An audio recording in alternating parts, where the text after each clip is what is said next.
आज पद, पैसा, पावर और वर्चस्व की लड़ाई ने इतना भयंकर रूप ले लिया है कि आने वाला वक्त किस सूरत में हमारे सामने होगा, इसका जरा भी अंदाजा नहीं लगाया जा सकता है। जिस तरीके से सिद्धू मूसेवाला की निर्मम हत्या की गई, इसने पूरे देश को हिलाकर रख दिया था। ठीक ऐसी ही घटना 2014 में उत्तराखंड के रुड़की शहर में हुई, जहां उत्तराखंड और उत्तर प्रदेश के मोस्ट वांटेड गैंगस्टर चीनू पंडित और उसके साथियों पर जेल गेट के बाहर ही ताबड़तोड़ गोलियां बरसाई गई और इस गैंगवार में चीनू पंडित के 3 साथी मौके पर ही धराशायी हो गए थे।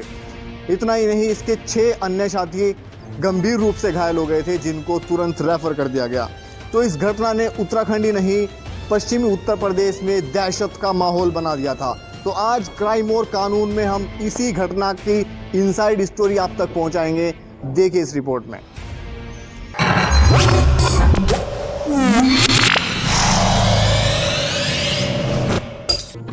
दरअसल अपराध की दुनिया में गैंगस्टर विनीत शर्मा और चीनू पंडित एक ऐसा नाम है जिसने अपने भाई की हत्या का बदला लेने के लिए जुर्म की दुनिया में कदम रखा।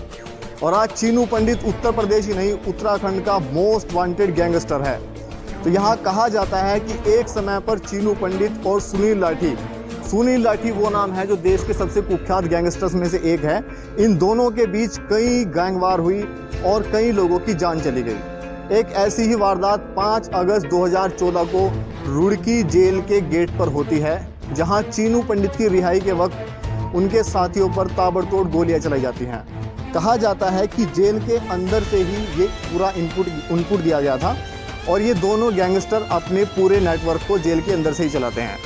तो यहाँ जिस वक्त 5 बजे शाम को चीनू पंडित रिहा होते हैं, ठीक उसी वक्त एक वर्ना कार में कुछ गैंगस्टर सवार होते हैं, कुछ शूटर सवार होते हैं और वो 9mm पिस्टल के साथ साथ AK-47 से ताबड़तोड़ गोलियां चला देते हैं, जिसमें चीनू पंडित के 3 साथी ढेर हो जाते हैं और बड़े फिल्मी अंदाज में चीनू पंडित बच निकलता है।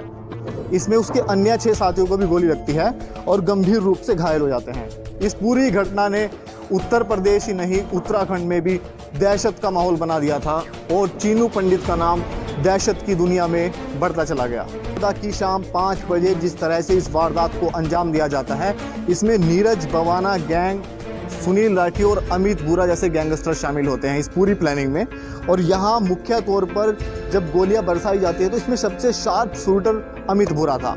अमित बुरा खुद इस पूरी घटना में AK-47 का इस्तेमाल करता है और लगातार गोलियां दागता है, जिसमें 3 लोग मौके पर ही मर जाते हैं। वहीं अगर बात करें तो इसके बाद वर्ना कार से ये सभी लोग फरार हो जाते हैं और पुलिस इनका पीछा भी करती है, लेकिन झबरेड़ा से किसी आसपास के किसी क्षेत्र से कार को बरामद किया जाता है, लेकिन सभी बच निकलते हैं। लेकिन वहीं कुछ टाइम बाद पुलिस 5 लोगों को गिरफ्तार करती है और इस पूरे मामले का खुलासा भी करती है।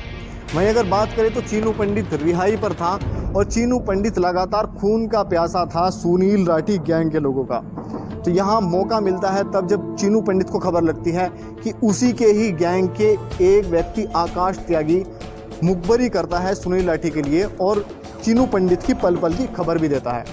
वहीं चीनू पंडित ने इसकी फील्डिंग लगाई और अपने भाई शगुन पंडित के साथ साथ उनके साथी के द्वारा रामनगर स्थित क्लासिक बार में बुलाया जाता है आकाश त्यागी को और चीनू पंडित क्लासिक बार में घुसकर सरेआम उसके सीने पर गोलियां दाग देता है और उसकी हत्या कर देता है। इस वारदात के बाद से चीनू पंडित फरार रहता है और चीनू पंडित के अगले निशाने पर देवपाल राणा था, जो कहा जाता है कि देवपाल राणा भी इस पूरी साजिश में शामिल था जो जेल के बाहर हत्याकांड हुआ था। वहीं चीनू पंडित को इनपुट मिलता है कि देवपाल राणा की पेशी होनी है रुड़की कोर्ट में। तो रुड़की कोर्ट में चीनू पंडित के कुछ लोग देवपाल राणा को पेशी पर मौत के घाट उतार देते हैं और उसके बाद बात यही ख़त्म नहीं होती है कि चीनू पंडित अब सुनील लाठी का खून का प्यासा था और सुनील लाठी का मर्डर करना चाहता था। सुनील लाठी जेल में बंद था और एक दिन चीनू पंडित को इनपुट मिलता है कि सुनील लाठी की एक पेशी रुड़की कोर्ट में होनी है। इस पूरी इनपुट के बाद चीनू पंडित लगातार निगाह अपनी बनाए हुए था और पूरी प्लानिंग रच देता है। वहीं पुलिस को भी इसकी भनक लग जाती है और विकास नगर से, उत्तराखंड के विकास नगर से चीनू पंडित को अरेस्ट किया जाता है, जहां जवाब फायर में चीनू पंडित भी एक बार फायर करता है, उसके बाद सरेंडर कर देता है। तब से अब तक चीनू पंडित जेल के अंदर है और ये कभी भी आशंका जताई जाती है कि मौका मिलते ही कभी भी एक दूसरे की कभी भी हत्या कर सकते हैं। तो अपराध किसी भी मायने में जस्टिफाई नहीं किया जा सकता है।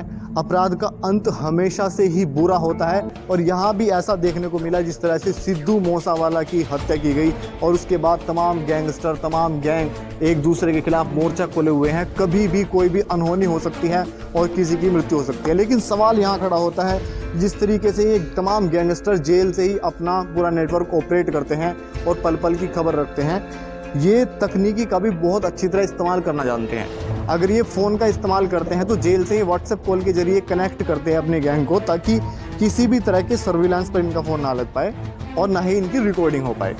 तो इस तरीके से जो है आज भी इन तमाम वारदात को जेल के अंदर से अंजाम दिया जाता है। लेकिन कंक्लूजन क्या है, निष्कर्ष क्या है?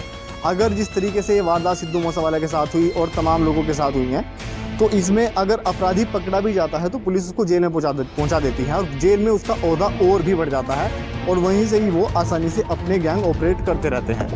तो अपराध का अंत हमेशा बुरा होता है, लेकिन अपराधी को अगर जेल में डाला जाता है और उसके बाद अपराधी और ज़्यादा खूंखार हो जाए तो ये हमेशा से ही व्यवस्था पर सवालिया निशान खड़े करता है।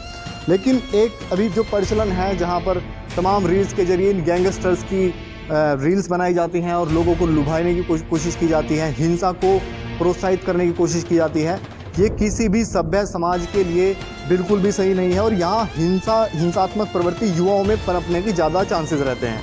तो ज़रूरत है इन पर लगाम लगानी चाहिए और इनको एक बुरे निष्कर्ष तक पहुँचाना चाहिए ताकि इस तरह की घटनाओं पर लगाम लगाया जा सके। बहुत बहुत धन्यवाद। देखते रहिएगा क्राइम और कानून ओनली ऑन पार्ट टीवी।